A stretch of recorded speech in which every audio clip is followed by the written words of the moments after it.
எல்லாரும் நல்லா இருக்கீங்களா? நல்லா இருக்கீங்களா? எல்லாரும் எல்லாரும் happy happy morning. Morning. Hello friends, happy morning.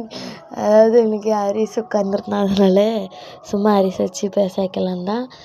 இந்த எபிசோடு வந்து ஓரளவு சாட்டிஸ்ஃபைடாக இல்லை எனக்கு. ஆஃபீஸ்லேருந்து வர்றாங்க. இப்போது வர்ற ரெட் கலர் காரில் தான் வந்து நிற்கிறாங்க.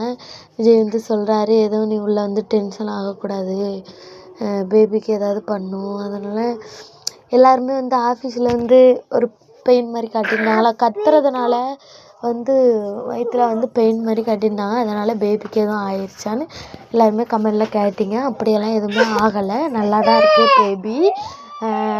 இப்போ எல்லோரும் உள்ளே 2 பேருமே உள்ளே போகிறாங்க.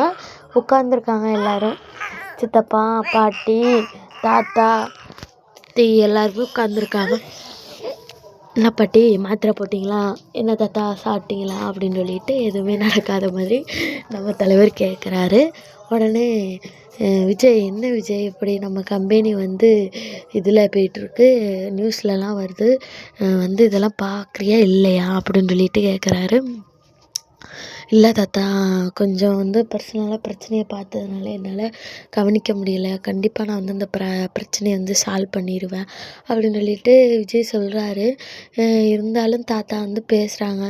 இதில் என்னென்னா, ஊடகத்தில் அந்த இவர் இருக்கார்ல, சித்தப்பா அன்பரசு, அவர் வந்து சும்மா இருக்க மாட்டாமல், ஆமாம் கம்பெனி பிரச்சனையை பார்த்தா தானே, சொந்த பிரச்சனையை பார்த்துக்கிட்டு இருந்தால் எப்படி கம்பெனி பிரச்சனை சரியாகும் அப்படின்னு வந்து ஏற்றி விட்றாரு. விஜய் வந்து, ஆனால் கையங்களவமாக என்றைக்கு இந்த சித்தப்பா வந்து அடி வாங்க போகிறாருன்னு தெரியலை. நிச்சயமாக ஒரு நாள் அடி வாங்குவார், அது கன்ஃபார்ம் தான்.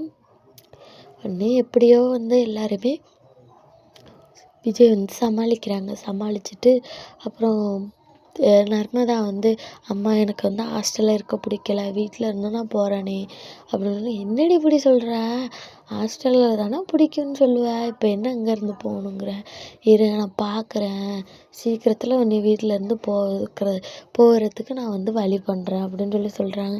கங்கா வந்து சொல்கிறாங்க, இப்போ வந்து நம்ம வீட்டில் நம்ம வந்து ஒரு விருந்தோ மருந்தோ 3 நாளைக்கு தான் சும்மா சொல்லியிருக்காங்க.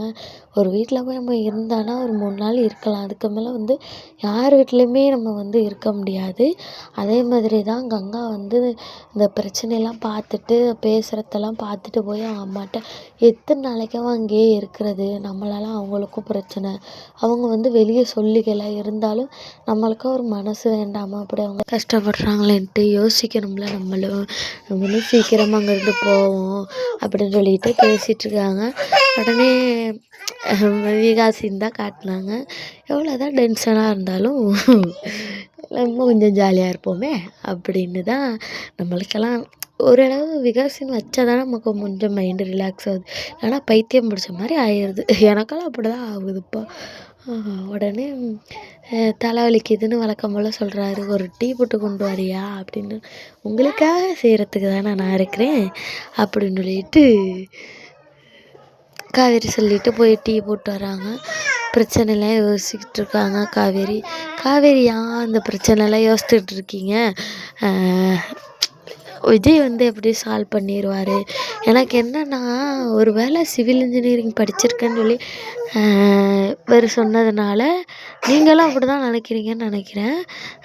ஒரு வேளை ஆஃபீஸ் ஸ்டாக்கில் வந்து அவரை இன்வால்வ் பண்ணி அப்புறம் அவங்க கூட ஒரு பாண்டிங் உருவாகி அப்படியே ஒரு குடும்பமாக இருப்பாங்கன்னு தான் நான் நினைக்கிறேன். ஏன்னா ஃபேக் ஃபேமிலின்னு சொல்கிறதுக்கு ஒரு ஹிண்ட்டு கூட இல்லையே நமக்கு. அப்போ இதுதான் நடக்கும்னு நான் நினைக்கிறேன். நீங்கள் நினைக்கிறீங்கன்னு கமெண்ட் பண்ணுங்கள். உடனே டீயில் சுகர் இல்லைன்னு சொல்லிட்டு உடனே டேஸ்ட்டு பார்த்துட்டாரு. உடனே நம்ம தலைவர் அதை கண்டுபிடிச்சிடுறாரு, என்ன டேஸ்ட்டு பார்த்தியா, டீயில் சுகர் இல்லைன்னு, அதான் லிப்ஸ்டிக் ஒட்டியிருக்க, நீ லிப்ஸ்டிக் ஒட்டியிருக்க அப்படின்னு சொல்லி உடனே கண்டுபிடிச்சிருவாரு. நீ என்ன வேணாலும் நான் கண்டுபிடிச்சிருவேன் அப்படிங்கிற மாதிரி தான் இருந்துச்சு. ரொம்ப க்யூட் சீன்ஸ்லாம் இருந்துச்சு, நல்லா இருந்துச்சு. உங்களுக்கு பிடிச்சிருக்கா? எனக்கும் பிடிச்சிருந்துச்சு. ஓகே ஃப்ரெண்ட்ஸ், இதை மாரி அப்டேட்ஸ்க்கு நம்ம சேனலை